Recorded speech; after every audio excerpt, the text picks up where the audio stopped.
చిత్తూరు జిల్లా Santhipuram deputy surveyor Saddam Hussain ను joint collector suspend చేశారు. భూ సర్వే కోసం ఓ రైతు నుంచి సద్దాం హుసేన్ ₹1,00,000 డిమాండ్ చేసినట్లు ఫిర్యాదు రావడంతో విచారించిన ఉన్నతాధికారులు చర్యలు తీసుకున్నారు. గతంలో చంద్రబాబు ఇంటి నిర్మాణంలోనూ సద్దాం హుసేన్ ఇబ్బందులు పెట్టారు. వైసీపీ ప్రభుత్వ హయాంలో విచ్చలవిడిగా రైతుల నుంచి డబ్బులు వసూలు చేసినట్లు సద్దాం హుసేన్ పై ఆరోపణలు వెల్లువెత్తుతున్నాయి. కుప్పం నియోజకవర్గాన్ని సమూలంగా ప్రక్షాళన చేయాలని, అవినీతి అధికారులపై చర్యలుంటాయని సీఎం చంద్రబాబు హెచ్చరించారు. ఈ నేపథ్యంలో వైసీపీతో అంటకాగిన పోలీసులను అధికారులు వీఆర్ కు పంపించారు. ఇప్పుడు రెవెన్యూ అధికారుల్లో టెన్షన్ మొదలైంది. 2.10 ఎకరాల భూమిని ఆయన ఇక్కడ ఇంటి నిర్మాణం కోసం సేకరించిన అన్ని సంతకాలు అన్ని కూడా పూర్తయినటువంటి 4 మండలాలకు అన్ని మండలాలు కూడా మధ్యప్రాంత. చిత్తూరు జిల్లా శాంతిపురం డిప్యూటీ సర్వేయర్ సద్దాం హుసేన్ ను జాయింట్ కలెక్టర్ సస్పెండ్ చేశారు. భూ సర్వే కోసం ఓ రైతు నుంచి సద్దాం హుసేన్ ₹1,00,000 డిమాండ్ చేసినట్లు ఫిర్యాదులు రావడంతో విచారించిన ఉన్నతాధికారులు చర్యలు తీసుకున్నారు.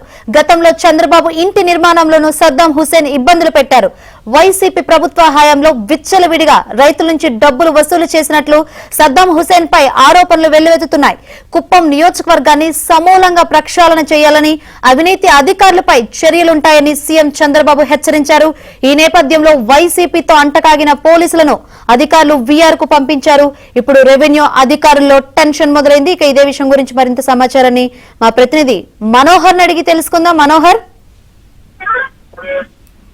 శంకరి, సీఎం చంద్రబాబు నాయుడు సొంత నియోజకవర్గము శాంతిపురం మండలంలో ఉన్నటువంటి డిప్యూటీ సర్వేయర్ సద్దాం హుసేన్ ని నిన్నటి రోజున జాయింట్ కలెక్టర్ సస్పెండ్ చేసినటువంటి పరిస్థితి. ప్రధానంగా ఇతను ఒక రైతు వద్ద నుంచి ₹1,00,000 లంచం డిమాండ్ చేస్తూ ఉన్నటువంటి నేపథ్యంలోని ఇతన్ని సస్పెండ్ చేసినట్లు అధికారులు స్పష్టం చేయడం జరిగింది. అయితే గతంలో ఏదైతే చంద్రబాబు నాయుడు ప్రతిపక్షంగా ఉన్నటువంటి మాజీ సీఎం హోదాలో అక్కడ శాంతిపురం మండలం శివపురం వద్ద ఆయన సొంత ఇంటి నిర్మాణం కూడా చేపడుతున్నటువంటి పరిస్థితి.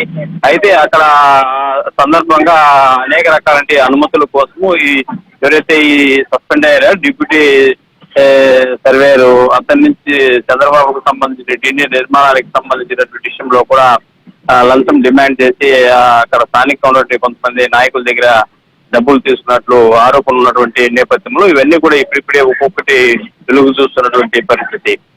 అంటే ఈ విధంగా ఏదైతే గతంలో అక్కడ వైసీపీకి సంబంధించి అంటకాగినటువంటి అధికారులు ఉన్నారో, అటు పోలీసు అధికారులు కావచ్చు, లేదా రెవెన్యూ అధికారులు కావచ్చు, ఇతర శాఖలకు సంబంధించిన అధికారులు కావచ్చు, వీరందరినీ కూడా ప్రక్షాళన చేయాలనే ఒక ఉద్దేశంతో మొన్న చంద్రబాబు నాయుడు సీఎం హోదాలో మొట్టమొదటిగా కుప్పం నియోజకవర్గం పర్యటనకు వచ్చినటువంటి సందర్భంలో అధికారులకు కఠినంగా ఆదేశాలు జారీ చేసినటువంటి నేపథ్యంలోనే ఈ నిర్ణయం జిల్లా యంత్రాంగం తీసుకున్నట్లు మనకు దీన్ని బట్టి చూస్తే స్పష్టంగా స్పష్టమవుతుంది.